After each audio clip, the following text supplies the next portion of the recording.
Welcome to Financially Speaking, brought to you by Buska Retirement Solutions and its affiliate firms. We offer retirement, tax, and legacy planning from a dedicated family-built team. In today's episode, we'll talk about how small business owners can create effective retirement plans for employees and how prepaid debit cards can help kids build smart financial habits. And now for our weekly question and answer segment.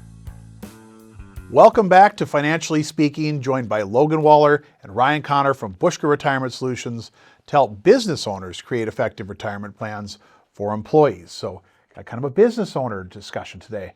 General question, of all the people you see, what percentage ballpark owns some type of business? Anywhere from a large business to even a small type of business that may be a part-time thing. I mean, when you factor in people who even have like quite small businesses, things they consider side gigs, or maybe it's only them and one other person, Yeah. probably 10 to 20% of people that are going to be operating in that space. And so I think today's segment can be pretty useful for helping those folks, especially because the vast majority of them are small business owners. You know, they don't necessarily own a really large corporation, though they may own shares in a large corporation.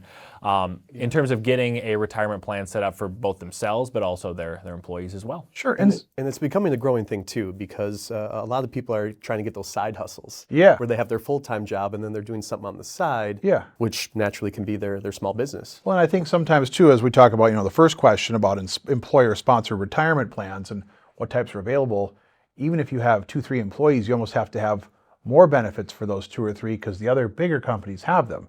So starting there, what types of employer-sponsored benefit programs are there for businesses to use? Yep. So when it comes to retirement plans, for small businesses, a lot of them, especially if they're starting out and just have a handful of people, probably not going to look at the traditional, classic 401k that a really big, like a much larger company would employ, just because of some of the costs of setting that up, the oversight requirements, things like that. So a lot of times they're going to look at different plans that a lot of viewers may be less familiar with. Things like a SEP plan, a simplified employee pension plan, or a simple IRA. They also do have some 401k programs that are specifically designed for smaller businesses that we'll dive into a little bit deeper.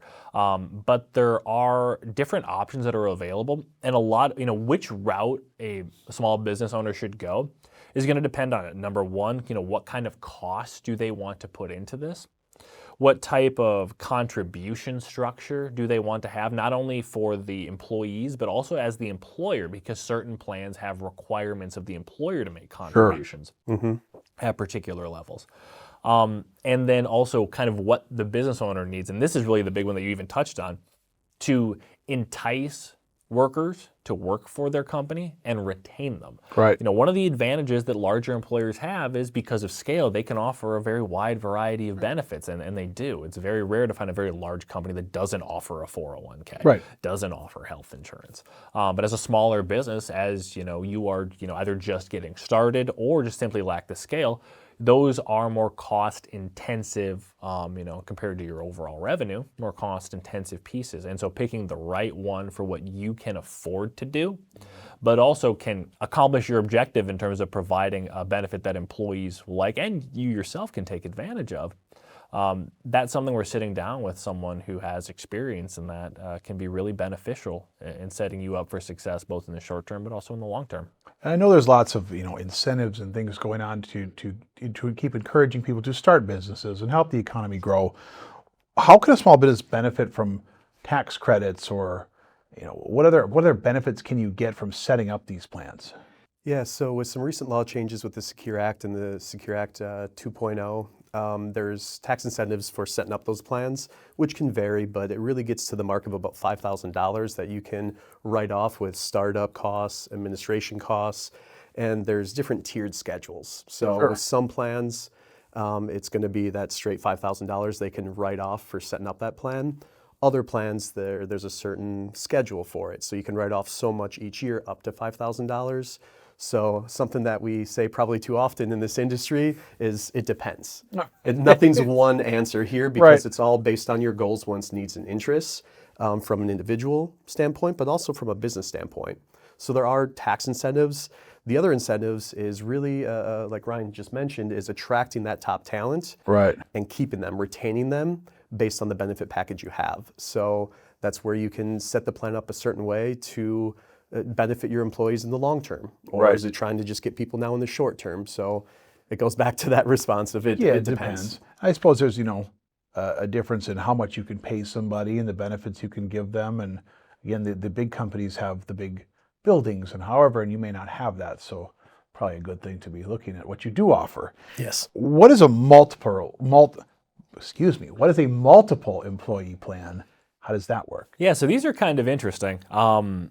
It basically creates a plan structure within, something like, I'll just use 401k as an example, where multiple different employers can effectively utilize the same plan. Therefore, the employees of that employer are part of a plan together. So you got two different businesses that are in unrelated industries. So you wouldn't necessarily, have competitors working in an MVP or something like that, or even vertically or horizontally integrated businesses in that, where they can share costs. Because one of the big benefits that larger companies have is scale. Yeah. As a small business, if you can adapt or kind of take some of those scale effects by grouping together multiple different employers, you can then share those costs amongst multiple different employers, making the opportunity to offer those employer-sponsored retirement plans a lot more appealing than if you, as just your one small business, maybe you only have 4 or 5 employees. Right. Maybe you don't want to go, and you can't afford necessarily to go through and pay for, whatever retirement plan structure you end up wanting to go with. But if you're able to cost share that with other small business owners and create an MEP, then all of a sudden you can offer that type of incentive or kind of bonus piece for your employees, and it expands the pool of businesses that are actually able to offer those employer-sponsored retirement plans. Which helps small businesses get going. Exactly. And with, again, the recent law changes with the Secure Act 2.0, they actually added another type of multi-employer plan. We're both tripping on that. So we'll just say MEPs for moving forward. And now there's called PEPs too, which is pooled employer plans. Good. So this industry needs more acronyms. Yes, okay, that's exactly good. what we need, right? So they act very similar, but there's different stipulations that can put you in one or the other. And a really big law change was what's called the bad apple rule, is how they referred to it as, where prior to the Secure Act, if you had a multi-employer plan and one of the businesses didn't meet the requirements and is now not in good standing, it would ruin it for all the other plans. Oh. They eliminated that. That's good. So it makes it a lot easier for small businesses to get together and again offset those costs, get those benefits, those type of things. And how do auto-enrollment features affect participation and compliance? And you talked about, keeping up with the audits or whatever the 401ks require of people. How does all that stuff get impacted by auto-enrollment? Yeah, auto-enrollment is really useful from a compliance perspective because you are simply just getting your employees enrolled into the program automatically. As basically a stipulation of employment as part of being part of the business, you are auto-enrolled into this program. One of the issues, particularly for small businesses and a lot of the plan options, is you have to have employees within the plan, in some cases put contributions into those plans. One of the biggest hurdling blocks for small businesses is oftentimes just meeting the compliance requirements that are involved there, making sure that all the boxes are getting checked, T's are getting crossed, and I's are getting dotted. Because they're, in addition to managing this, they're also trying to actually run their business. Right, a small one too. Yes. It's important to stay focused. Exactly, and because oftentimes the owner is the one trying to do all those things. So the auto-enrollment feature can be nice to just meet those compliance requirements there without creating all sorts of issues for yourself down the road. Appreciate that. Why don't we get a little more into this after the break here. After that break, we're going to dig into plan design decisions, employee communication, and plan maintenance. Don't go away. Do you have a plan for how your assets will be handled after you're gone? Without one, the state could end up making life's most important decisions for your family. Through our partnership with the State Guru, we make a estate planning process simple and affordable, offering wills, powers of attorney, and revocable trusts. On average, our service costs 70% less than the traditional estate attorney fees, and you may even qualify for free financial and healthcare power of attorneys. Call our office today to get started. And now back to our weekly question and answer segment. For the break, you learned about options like MEPs and tax credits available under recent legislation. So we're going to go a little deeper on that. We're going to call it MEP here, so we don't have to pronounce that thing, right? Perfect. So how much can businesses offset startup costs? And you mentioned about one business having 5 people, and if you group together, you kind of minimize the startup costs. Is that a major change with the Secure Act? Yeah, it definitely gives a bigger opportunity to incentivize those employers to set up these plans. So that's where we talked about before the commercial break, up to $5,000 that you could write off for those small businesses, which helps, with the tax strategies and all that for the business. The other side of it is being able to do those matching contributions, whether it's a simple IRA or a 401k, and get some tax deductions on the business side of that too. So the Secure Act really helped incentivize, again, those employers to start up the plans no matter the size of the business. And I know there's all kinds of things in these plans like matching, investing, and how do those help drive employee engagement, retention? Like what is the benefit to the employer or the small business owner to have things like that? You can really think about it as really no different than just improving the compensation that you're offering. I'll look at it from the employee perspective. When I'm talking to clients and they're still working, and we're going over like, hey, how much are you contributing into, whatever the retirement program that their employer offers is. One of the immediate question I ask after their percentage is, okay, what does your employer do? Because if your employer is matching contributions that you're putting in, or putting in some sort of, whether it's a lump sum every quarter, annually, a lot of different ways you can structure it depending on the plan. But that's really part of their compensation. So I always joke with folks, if you're not at least matching what your employer is putting in, or meeting that matching requirement, you're working like 2 to 3 hours a week for free. Right. So as an employer, this is a really useful way to offer kind of tax-advantaged compensation to employees, which will help you retain those employees, because it's actually very difficult. If you do not have an employer-sponsored retirement plan with the with the contribution limits that exist on IRAs and Roth IRAs, you can't get enough to money in build a retirement plan strictly by yourself. Right. So if you are a small business owner and you cannot provide an employee-sponsored retirement plan, you're at a significant disadvantage, because it is going to be very difficult for you to retain talent for a long time. The employer's dream is I hire someone and they work for the company for 20 plus years. For sure. It's going to be very difficult to do that if your company cannot be part of their comprehensive retirement plan strategy. Right. And you can only really do that when you offer, one of the multitude of different employer-sponsored retirement plans. I suppose you're hoping they help you get to where you need to be in your small business, but also you need to help them where they need to be. It's a two-way street. It is a two-way street. How often should business owners review and adjust those retirement plans? Yeah, so the kind of rule of thumb is to review your plan, whether it's a 401k, simple SEP, all the different options, at least every 3 to 5 years. And that's really what compliance asks for. And what that involves is what we call benchmarking. So you're looking at your plan, you're looking at all the team players, so you have an advisor, a record keeper, sometimes a third-party administrator, or TPA, another little acronym there. Thank goodness. I hope we have on this segment. Yes. So it's reviewing all the costs of those folks that create that plan, also looking at the investment menu. So it's really just starting fresh to see where we can maybe cut costs down but still have the same benefit. But also looking at the plan design, because we've talked a lot about the incentives from a tax perspective or saving, but it's also building the culture. If you have a profit sharing plan, well, that can incentivize the employees to work a bit harder, because then they can get more of a bonus into the 401k for their hard work. Sure. So there's different ways to set up that plan design that also can help you attain business goals other than just having good employees come in. No, that grow the business. Makes perfect sense. One of the other things too on that is that what plan you should actually use can change depending on how your business is growing. You might start out with a plan that is, ideal for 5, 6, 7 employees. But as your small business grows over the course of time and now you've got 25 employees, you may want to move into an entirely different plan structure because of the size of your company. And so that can also change over the course of time, especially if you're a rapidly expanding business. you may need to revisit that as you are expanding. But like Logan said, minimum of every kind of 3-4 years or so is recommended to make sure that you're on top of those things. Okay, 2 more questions. One, let's start with that multiple employer plan program. We agreed to call it MEP. The MEP. Wow. Agreed, MEPs.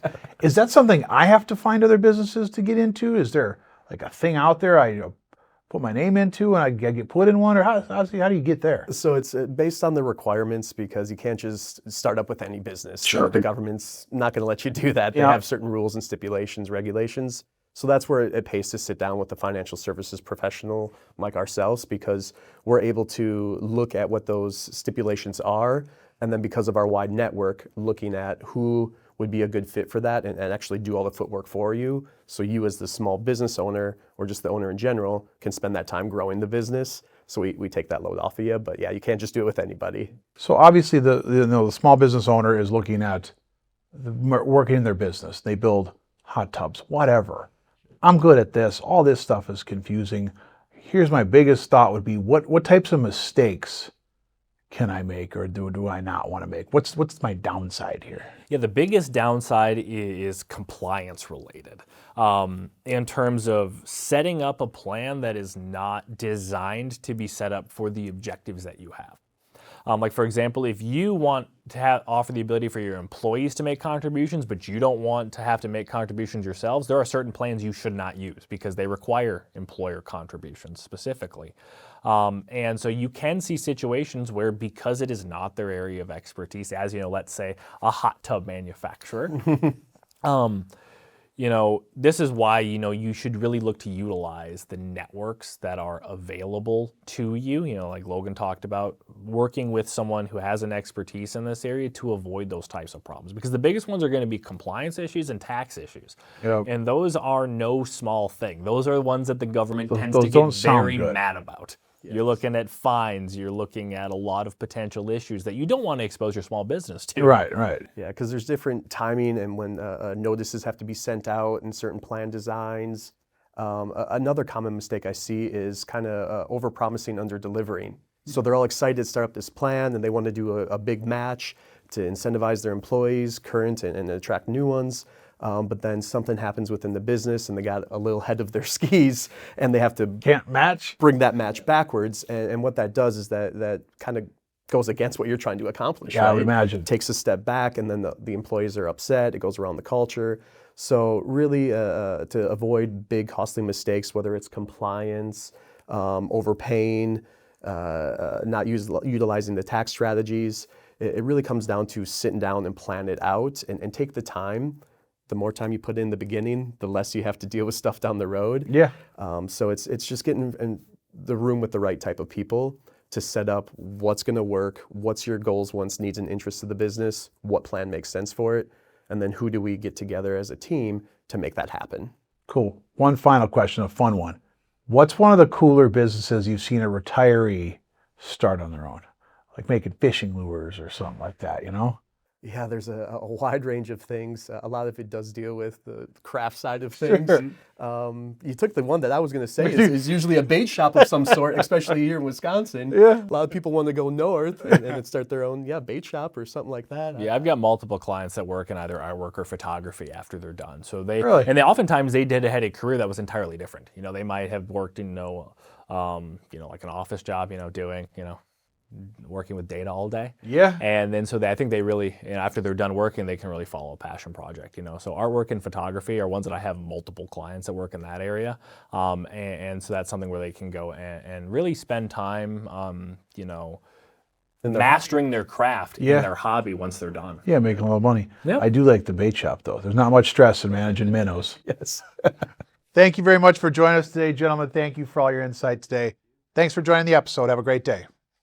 At Buska, our goal is to streamline the retirement planning process to help you move towards a successful retirement with confidence and ease. Through our 3 companies, we provide a comprehensive approach to planning your future. We work closely with you to create a personalized, comprehensive retirement plan that reflects your unique goals and financial situation. Our team integrates investment management, income planning, tax strategies, estate planning, health insurance, and Medicare planning all under one roof. That means fewer appointments, less stress, and more clarity as you prepare for life's next chapter. Whether you're just starting to think about retirement or looking for a second opinion on your current plan, we're here to help you feel more confident about your financial future. Call us today at 715-355-4445 or visit retirewithbuska.com to schedule your complimentary, no-obligation consultation. Let's make retirement planning easier together.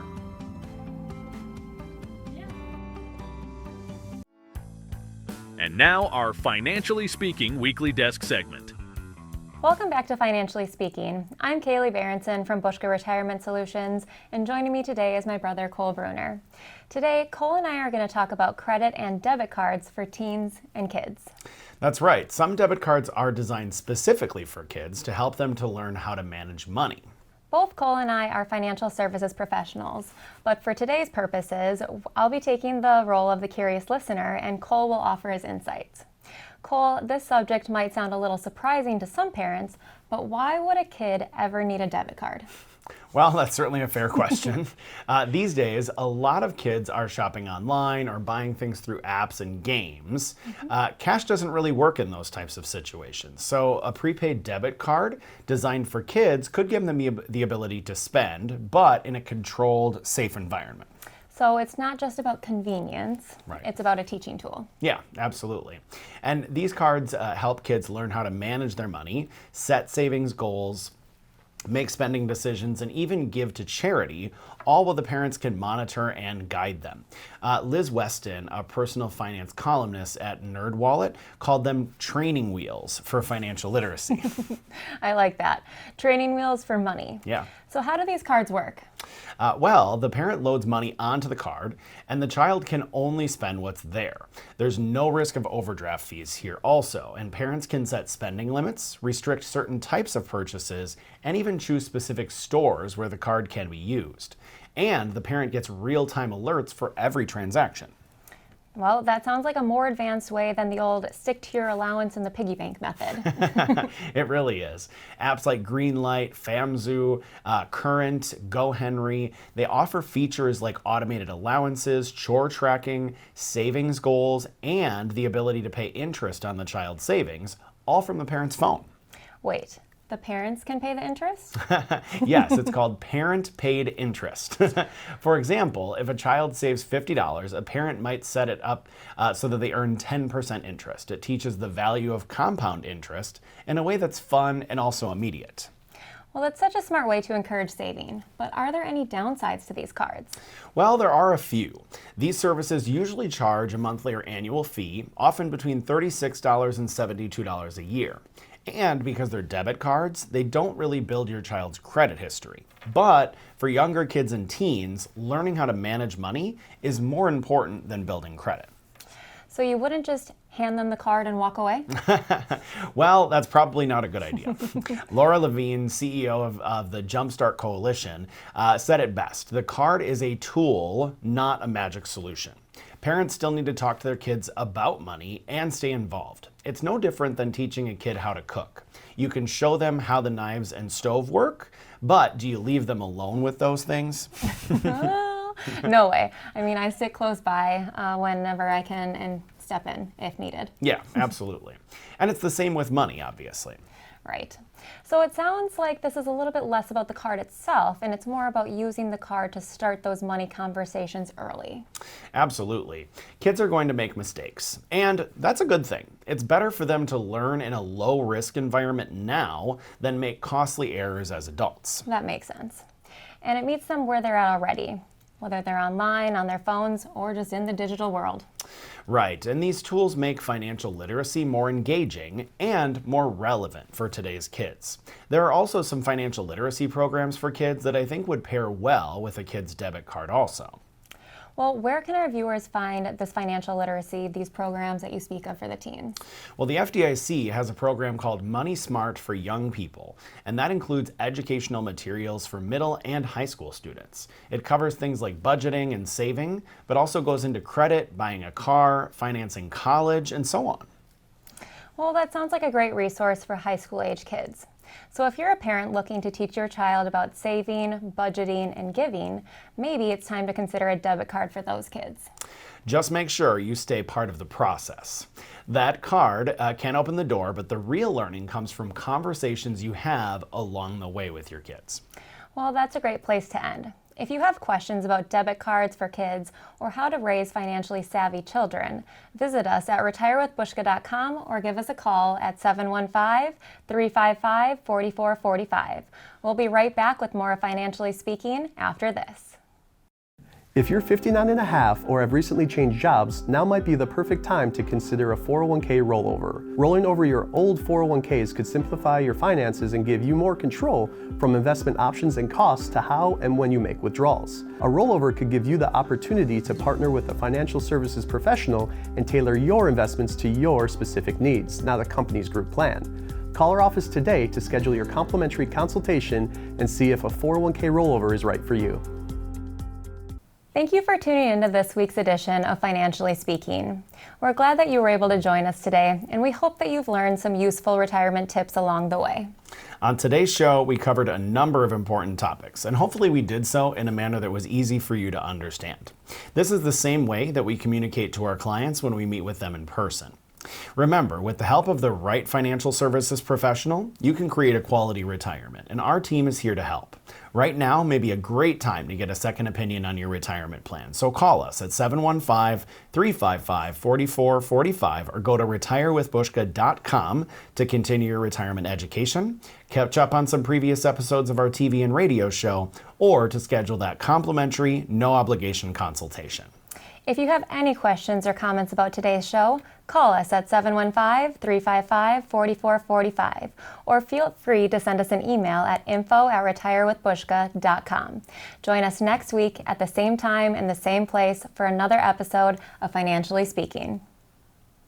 You've likely heard about the new tax bill, but do you really know what it means for you? It changes how overtime and tips are taxed, makes several tax cuts permanent, and introduces a new deduction for those 65 and older. With updates like these, now is a great time to revisit your financial strategy. I'm Cole Bruner from Buska Retirement Solutions. Let's talk about how these changes could affect you and what steps you can take. Call us at 715-355-4445 to schedule your complimentary consultation. With recent market changes, it's understandable that some people are feeling a little anxious about their financial future. That's why now might be a perfect time to review your financial plan. A financial services professional is trained to help you stay focused on the facts, not emotions, when it comes to your strategy. Getting a second opinion today works to ensure your investments are properly positioned to weather market volatility and that you're not taking on more risk than you realize. Let's work to make sure your plan is ready for whatever comes next. Call us today to schedule a complimentary review with one of our financial professionals.